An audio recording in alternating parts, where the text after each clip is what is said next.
It was almost 12 years ago to the day. It was December 12th.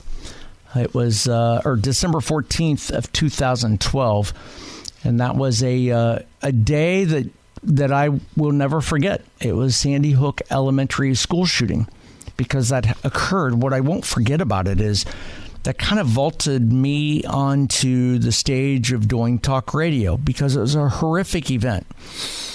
And it was going into the Christmas holiday break on a time when people's focus of attention was going to be Christmas. My name is Jeff. It's Westside Jeff. Today, there was something similar to that. We'll get back to that in about 3 minutes. But I want to hit you with the top stories that occurred just in the last hour or so. Breaking news, and that is that a New York judge ruled late today, just this evening, that Donald Trump's hush money conviction this year remains valid, rejecting arguments from the president-elect, Donald Trump, that it should be dismissed on grounds of immunity. The judge left for another a day the question of whether Trump should ever be sentenced for his 34 low-level felony counts of falsifying business records. Again, that occurred just a short time ago, and that's going to be an interesting story to see, to watch. In reading through it real quickly in the last hour or so, my interpretation of that is that they want to kick the can down the road. And that's going to be interesting to see what happens. Again, just breaking news, the judge will not toss the Trump's New York hush money conviction case, and they are kicking that can down the road. Secondly, as you just heard Sean Allen in the newsroom, Sean is covering the news for us tonight. We will have breaking news as the night goes, and Sean will be covering that. And also, my buddy Garrett Tarango is producing, so Garrett will be taking your phone calls if you'd like to weigh in on what we're talking about. The number is 800-288-9227, 800-288-WBAP. Garrett will take the call and vet it out and let me know what you're calling about. Sean just mentioned in the newscast that Trump and SoftBank CEO Son something, I can't pronounce the guy's last name, but the CEO of SoftBank announced unveiling of $100 billion investment in the U.S. Now, Trump and SoftBank CEO jointly announced that late today in a press conference that SoftBank plans to invest at least $100 million in U.S. projects over the next 4 years, as Donald Trump seeks to project enthusiasm over his return to power. Now, the Japanese internet and telecom company estimates that its U.S.-based investments will create about 100,000 jobs focused on artificial intelligence and emerging technologies, and plans to complete that work before Trump leaves office in 2029. Now, during that event today at Mar-a-Lago, Trump's private Florida club, Trump asked SoftBank CEO to further increase the company's previously negotiated $100 billion investment. He said, "Would you make it $200 billion?" Son said, he paused for a moment and said, "I will try. I'll try to make it happen, Mr. President. I promise I'll try." So, Trump was elected. One of the big issues was economy. It's the economy, stupid. Fix it. And the man is a master communicator. He's a master at optics. He's a master at theater. He is, that's why he is where he is. And Trump obviously doing what he can by hosting a press conference today. And that's a whole nother story that I want to get into a little bit later. If you didn't know better, you'd think Trump was the president now.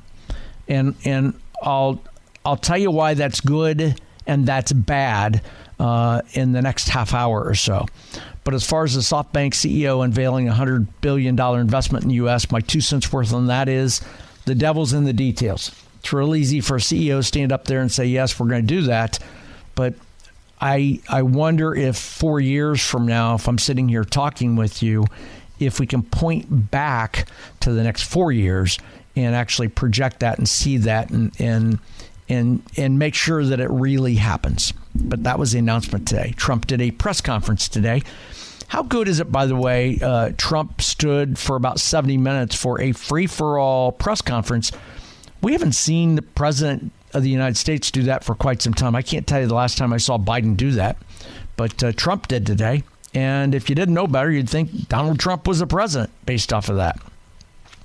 Your big story today was, and I caught the news, I saw breaking news alerts. If you don't have the WBAP app, do yourself a favor, do me a favor, and download that thing right now on your phone. You can go to your app store, type in WBAP, and you can download it for free. There's no cost for that. The advantage to you is two things, several things, but two things stick out. Number one, you can, at the bottom of the app, you can click on Listen Live, and you can listen to the radio. You use your Bluetooth on that and listen to it in your car or your home, or your office, wherever you are, or even on the road. While you're out mobile, out and about, working out or whatever it is, you can download the app and listen to it. But the other thing is, the BAP, we do a really, really good job of staying on top of news stories and send out push notifications on breaking news stories. And one of the very first notifications I got today with regard to the story in Wisconsin came from WBAP. And it's not hyperbole. It's just simply the facts, and it says, here's what we know. Tune into the station to catch up updates. If you don't have the WBAP app, download it. Go to your app store, type in WBAP, search for that, download it, and it's a wonderful app. At least 2 people were killed today, and several were injured after a teenage student opened fire at a Christian school in Madison, Wisconsin. That was this early this afternoon. Now, a teacher and a student were killed in that shooting at a school called the Abundant Life Christian School. That's according to Madison Police Chief Sean Barnes. Held a press conference today, said the suspected shooter was also found dead at the scene. Now, Barnes said officers did not fire any weapons. He declined to provide additional information about the suspect, but said a handgun was used and that the suspect's family was cooperating with police. 6 other students at the private K-12 school were hospitalized, 2 of whom have life-threatening injuries, according to Barnes. Now, Abundant Life Christian School has about 390 students. I had to look that one up. That's according to the school's website. The school sits on about 28-acre campus alongside of a church. Excuse me. Students were set to be released for Christmas vacation next week. They dealt with a shooting today. And of course, in a statement, not a live one, but a statement written by the press office, President Biden called on Congress to pass a gun safety laws. It went on to say from Newtown to Uvalde, Parkland to Madison, to so many other school shootings that don't receive attention. It is unacceptable that we are unable to protect our children from this scourge of gun violence. We cannot continue to accept it as normal. I'd look this up also just so I have some relevance. There have been about 200 gunfire incidents in school grounds this year that resulted in over 50 deaths. That's according to Everytown for Gun Safety. It's a gun control group. Last year, there were 158 incidents and 45 deaths. It's an interesting story, and I want to talk to you about that next. And part of that is this. Have we become numb to school shootings? Do they not matter anymore? Because, well, I got to hit a break, and I'll tell you why I say that in about 3.5 minutes. My name is Jeff. It's Westside Jeff, and for Chris Crock on News Talk 820 and 93.3 FM WBAP.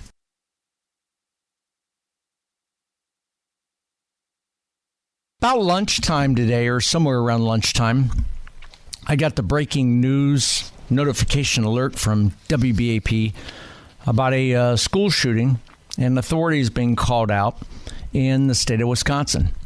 And so I immediately kind of kept my eye on that, obviously because of being on the radio night and doing talk.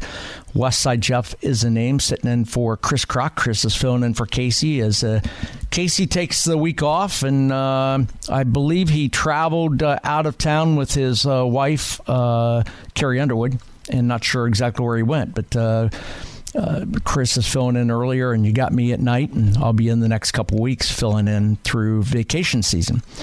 And So I caught the news. I turned on a couple of TV networks to go up and down the dial just to kind of get a feel for what was happening. And that was in actually I stopped at my house for a few minutes, grabbed a quick bite to eat, went up and down the dial just to see what are we dealing with. And it was too soon to tell what was going on because it had just happened. You typically saw the video with police everywhere and the parents frantic and so on. We didn't know exactly what was going on. It took a couple hours for the news to come out. And as the story goes, at least 2 people were killed so far. 2 people have died. Actually, a third, and the third is the suspected shooter. And one was a student. So of the 3, one was a student, one was a teacher, and the third is a suspected shooter, the student. And I've seen stuff across the web and some news sites that say they think the shooter is a girl, a 17-year-old girl. They've not named or identified that. They don't know the motive, no details.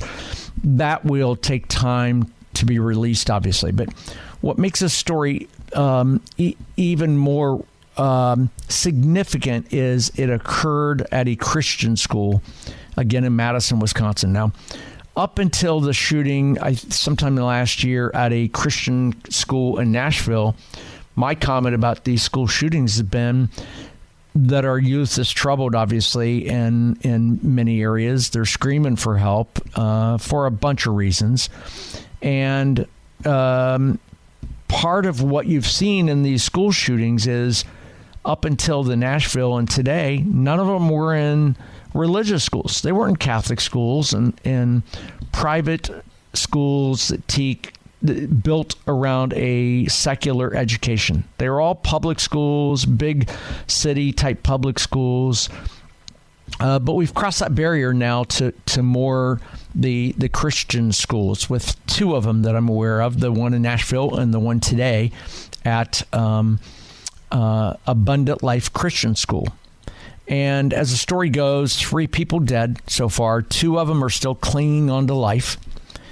And so I spent some time, I just did my day job. And what surprised me about my day job is I probably interacted with 40 to 50 people after I heard the news about the school shooting. I never once brought it up intentionally because I wanted to see if it was going to come up. Now, we have probably 30 people in my building where I work during the day. And not once after the breaking news alert hit did one person in my life bring up school shooting today. Now, I get it. We're in Texas. Madison, Wisconsin's a long way away. But I remember Newtown back in 2012, everybody was talking about it. So I asked somebody at the very end of the day as I'm walking out of the building, I said, "Did you hear the news about that?" And she said, "Yes." And I said, "Did anybody mention anything to you today about it?" And she said, "No." And I said, "What do you make of that?" And she didn't mean to be so flippant. She said, "It's irrelevant. It's irrelevant. It's in Madison, Wisconsin. We aren't anywhere near it, so it doesn't affect me. We're a week out of Christmas. School shootings are a thing, somewhat commonplace. I'm sorry for the death and destruction, but it's what you have to put up with today." And I just thought that was an interesting comment because I think to some degree what she said is consistent with what a lot of people think and feel, and it's not PC and popular to say because it's very crass. But I got to ask that question: is are we numb to that? Have we accepted the reality that there's going to be school shootings? Have we accepted the fact that that's going to happen? Unless it hits home for us, we don't care. The other interesting thing about the story is I tried to look today, late today, and I couldn't find it. But something tells me, so there are 3 deaths in that school shooting: a teacher, a student, and the suspected shooter. And something tells me there were more than 3 homicides in North Texas over the course of the weekend. Yet it didn't make national news. Yet the President of the United States, Joe Biden, didn't issue a press release about gun control on that. Yet the country didn't, post comments about that. And not just Dallas and Fort Worth in this area, but go across the country in every major metropolitan area. New York, Chicago, L.A., Cleveland, Ohio, Miami, San Francisco, Portland, pick a city. And I would argue the point there are probably more deaths in those cities over the course of 24 hours, 48 hours than occurred in Madison. The events in Madison are horrible and horrific, and we can't ever become numb to that, and we can't ever accept that. But I'm not so sure we can fix that thing either. The solution is not gun control. You take guns away, and there'll be another device for that. But probably more homicides across this country in big cities than occur today. But today's event, like school shootings, become a significant story. And what makes it difficult for us to process is that schools are supposed to be safe places. Schools are supposed to be places of learning. Churches are supposed to be places of worship. So when shootings occur at places that, in your mind, in my mind, and again, my name's Jeff, it's Westside Jeff, and I just give you a common sense opinion on current events. In your mind and in my mind, there are certain places in society that should be exempt from violence. But we soon realize and understand that's just not the case.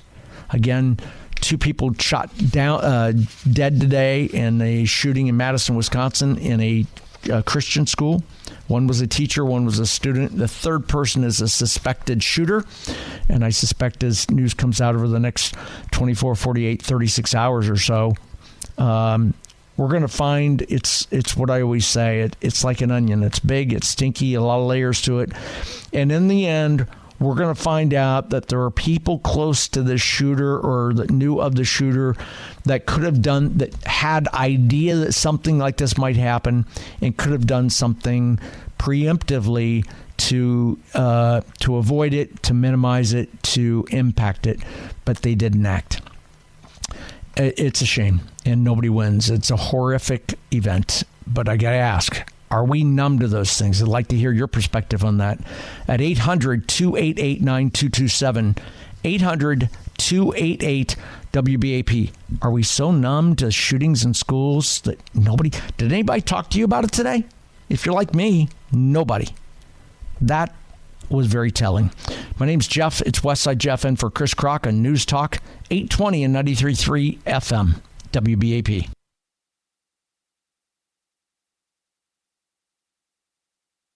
Jeff is the name. It's West Side Jeff sitting in for Chris Crock. Garrett Tarango is my producer. When you call 800-288-9227, you'll talk to Garrett.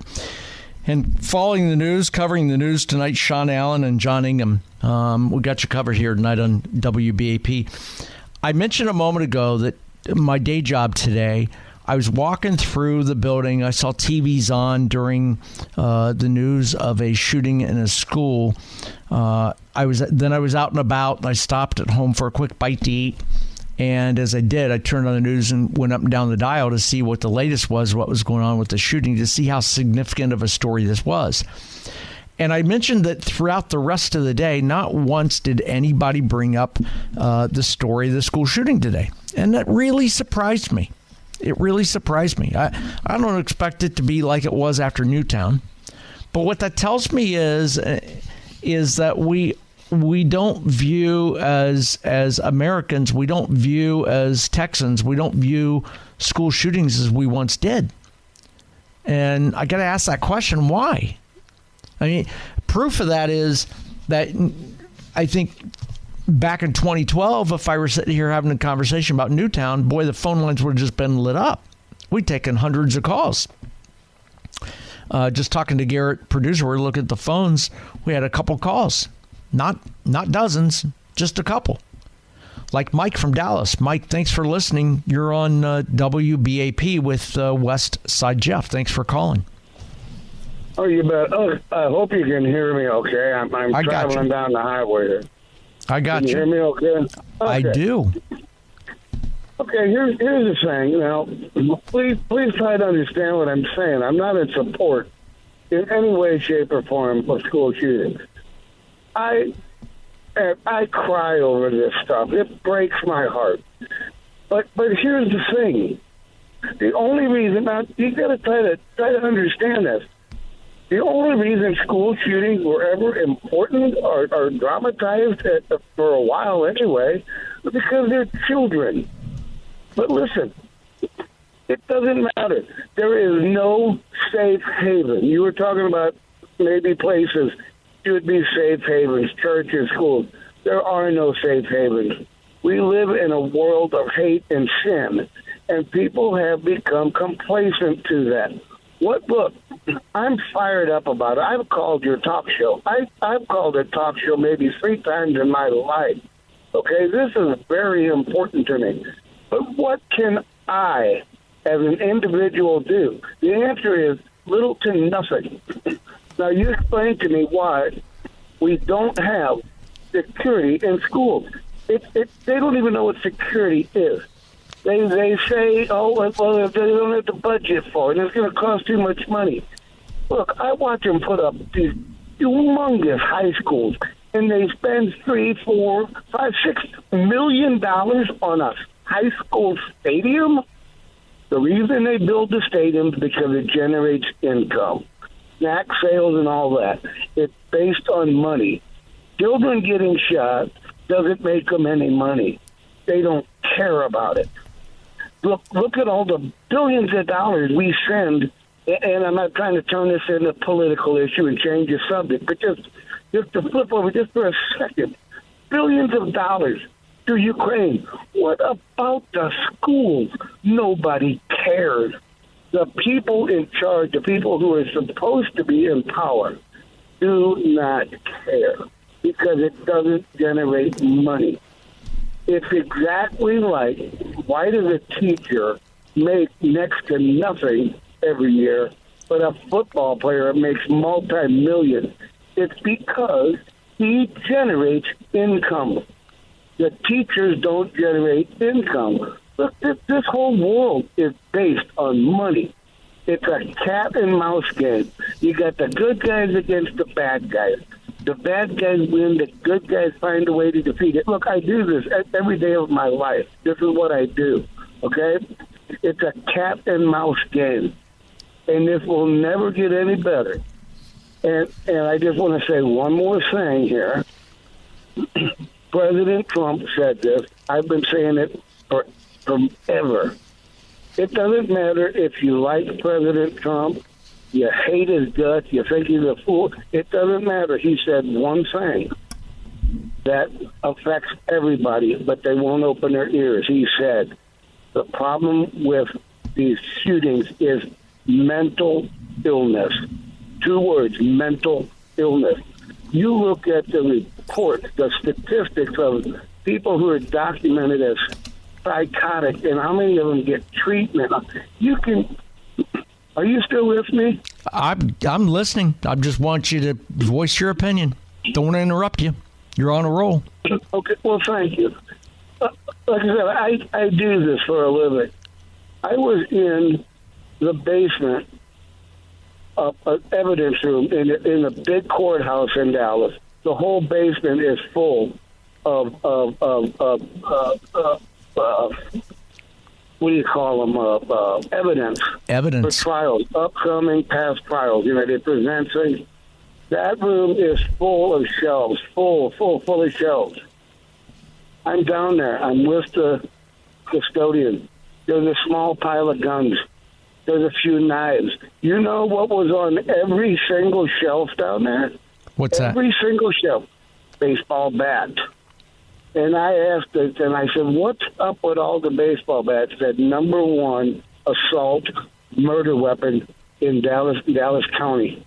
Okay? Baseball bat. You can get one at a garage sale for 50 cents and beat somebody to death with it. Okay? It's not the guns, and people will not understand that. You just, look, don't take my word for it. Check the statistics of mental health and the way we battle mental health in America. It's just disgusting. You take away guns and take away baseball bats, take away kitchen forks. My God, would they bring planes down with a credit card filed on the end to cut people's throat? I mean, look, it's just like the war on drugs. You're never going to win it. Never, ever going to win it. Well, Mike, thank you for listening and thank you for calling, and I appreciate your opinion on that. You said something, I wrote it down, and I wrote it, and I didn't mince words. And you're not trying to be insensitive, but you said something very interesting, and your words were, children getting shot doesn't make schools money. That was a strong statement. And I got to tell you, Mike, as I went through, social media today, I spent quite a bit of time late today on social media looking up and down just to see what people are talking about here in North Texas and across the region and what their comments are about the school shooting in Wisconsin. And a couple things that stuck out to me that kind of go along with what you just said.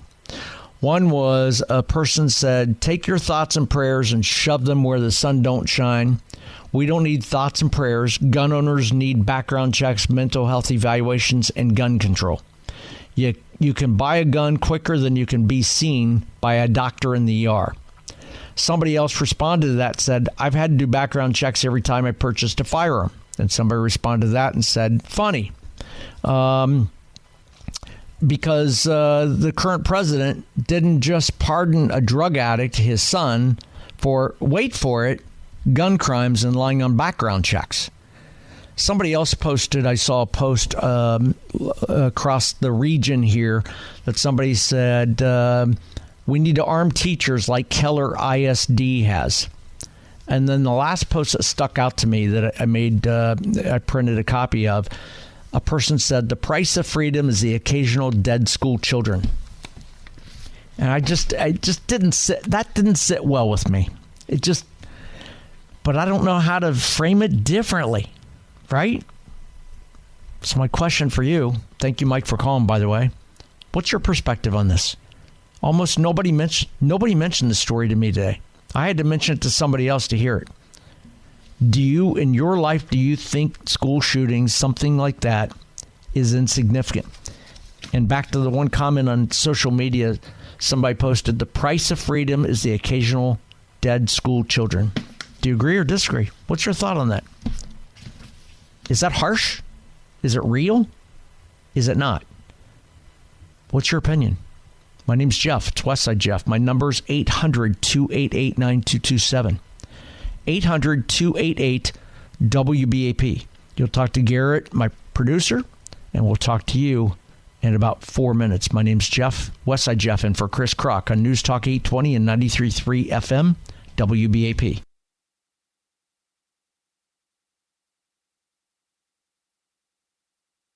Westside Jeff and for Chris Kroc tonight. Top story today is, and I mentioned earlier that somewhere around lunchtime I got a notification alert from my WBAP app. It said school shooting following a school shooting in Wisconsin.